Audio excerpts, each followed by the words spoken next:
روزے عاشور اور اس کی دوسری صبح تک عمر سعد نے کربلا میں قیام کیا اور حکم دیا کہ جو بقیہ شہداء رہ گئے ہیں ان کے بھی سر تن سے جدا کر دو، اور اس کے حکم کی تعمیل ہوئی اور 72 سروں کو شمر بن ذل جوشن، قیس بن اشت، عمر بن حجاج اور عزرا بن قیس کے ہاتھوں تمام شہداء کے سروں کو کوفہ کی طرف روانہ کیا۔ یہ سب ان سروں کو لے کر عبید اللہ ابن زیاد کی خدمت میں حاضر ہوئے، اور پھر عمر بن سعد اپنے ہمراہ امام حسین علیہ السلام کے اہل بیت کو اسیر بنا کر کوفے کی طرف چل دیا۔ پھر جب تمام اہل بیت اسیر ہو کر کوفے کی طرف جانے لگے تھے تو جناب بی بی زینب امام حسین علیہ السلام کی شہادت گاہ کے قریب سے گزری تو انہوں نے فرمایا، اے نانا جان، آپ کے نواسے کے جسم کا ہر عضو ٹکڑے ٹکڑے ہے۔ اے جد بزرگوار، آپ کی بیٹیوں کو اسیر بنا کر کوفہ لے جایا جا رہا ہے۔ پھر تمام اہل بیت کو کوفہ کی طرف لے جایا گیا۔ ادھر عبید اللہ ابن زیاد کے دربار میں خوشیاں منائی جا رہی تھی، تمام لوگ خوشیاں منا رہے تھے،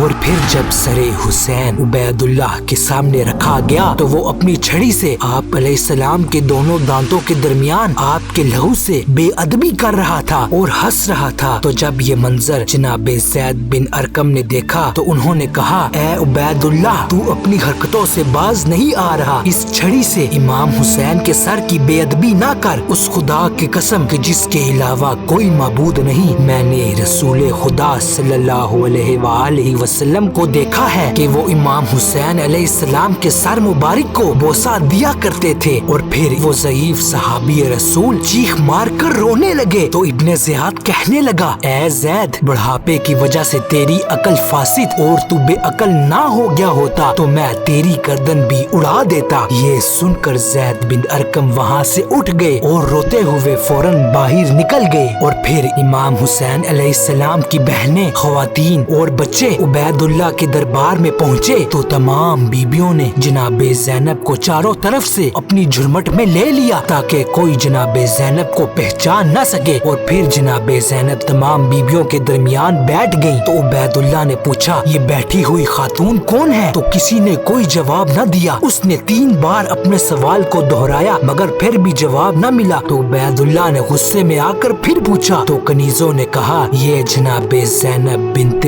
فاطمہ ہیں۔ یہ سن کر عبید اللہ نے کہا، شکر ہے اس خدا کا جس نے تم لوگوں کو ذلیل کیا اور قتل کیا اور تمہاری باتوں کو جھوٹ ثابت کیا۔ یہ سن کر جناب زینب نے جواب دیا کہ شکر ہے اس خدا کا جس نے ہمیں محمد کے وسیلے سے ہمیں عزت و کرامت عطا فرمائی اور ہمیں اس طرح پاکیزہ اور پاک رکھا جو پاک و پاکیزہ رکھنے کا حق تھا، ایسا نہیں ہے جیسا تو کہہ رہا ہے۔ یہ سن کر عبید اللہ نے کہا، تم نے اپنے اہل بیت کے سلسلے میں اللہ کے سلوک کو کیسا محسوس کیا؟ تو جناب زینب نے جواب دیا، خداوند عالم نے اپنی راہ میں اہل بیت کی شہادت کو مقرر کر دیا تھا تو ان لوگوں نے اپنی جانیں راہ حق میں قربان کر دی۔ یہ سن کر ابن زیاد رسوا ہو چکا تھا اور اس کے پاس کوئی جواب نہ تھا، لہٰذا وہ غضبناک ہوا۔ جناب زینب نے پھر فرمایا کہ تو نے ہمارے خاندان کے بزرگ کو قتل کیا ہے، ہمارے عزیزوں کے خون کو زمین پر بہایا،